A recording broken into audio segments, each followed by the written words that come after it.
आज Doubtnut app download करें। Doubtnut पर अपने सभी गणित, रसायन विज्ञान, भौतिक विज्ञान और जीव विज्ञान के डाउट्स का करो सफाया। बस प्रश्न की फोटो खींचो, एक ही प्रश्न को क्रॉप करो और तुरंत वीडियो सोल्यूशन पाओ। अभी डाउनलोड करें। हेलो स्टूडेंट, प्रश्न है बैसिलस thuringiensis प्रोटीन क्रिस्टल बनाता है जो विषाक्त कीटनाशक प्रोटीन युक्त होता है। यहाँ 3 कथन दिए हैं। कीट की आंत में क्षारीय पीएच के कारण संक्रिय हो जाता है। कीट के मध्यांक की उपकला कोशिकाओं से जुड़कर उसे मार देती है।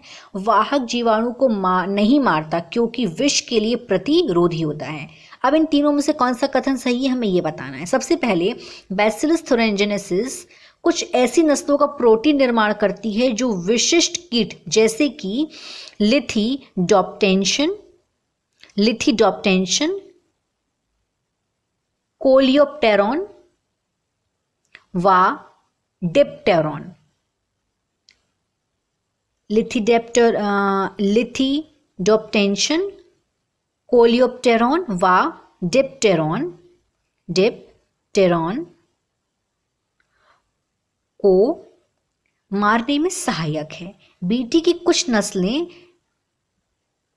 कुछ नस्लें इन विशिष्ट कीटों को मारने में सहायक होती हैं। और बीटी की ये जो नस्लें हैं ये अपने वृद्धि के एक विशेष अवस्था में जब इनका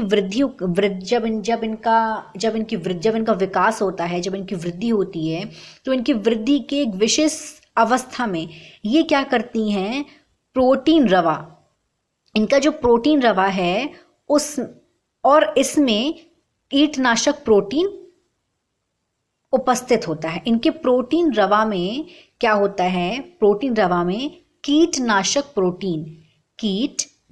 प्रोटीन उपस्थित होता है। अब प्रश्न ये उठता है कि अगर इनकी प्रोटीन रवा में कीटनाशक प्रोटीन उपस्थित होता है तो यह जीव विष बैसिलस को क्यों नहीं मारता? प्रश्न क्या उठता है, तो ये क्योंकि यह जीव विष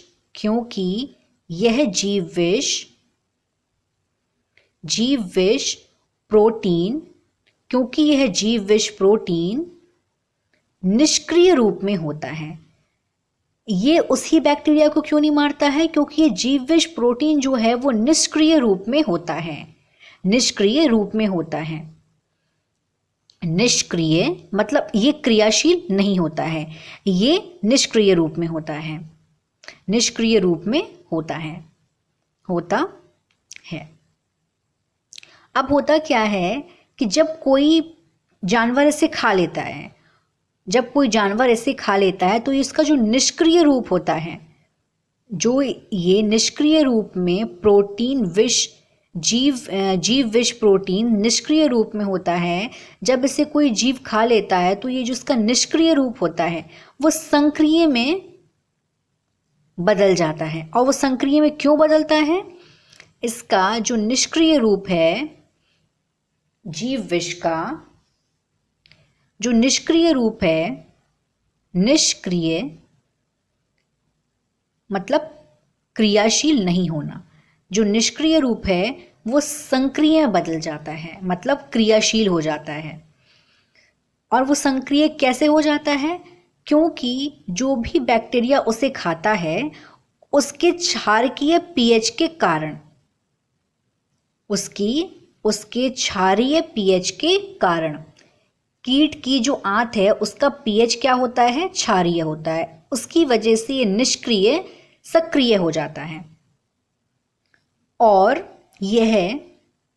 और क्या होता है, यह मध्य आंत के उपकलीय कोशिकाओं के सतह से बंद कर उनमें छिद्रों का निर्माण कर देता है। और क्या होता है, यह मध्य आंत के, फिर ये जो विष जीव प्रोटीन है ये मध्य आंत के उपकलीय कोशिकाओं की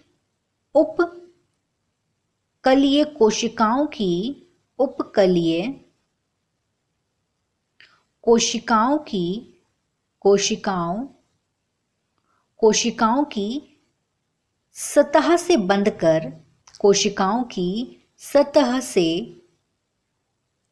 सतह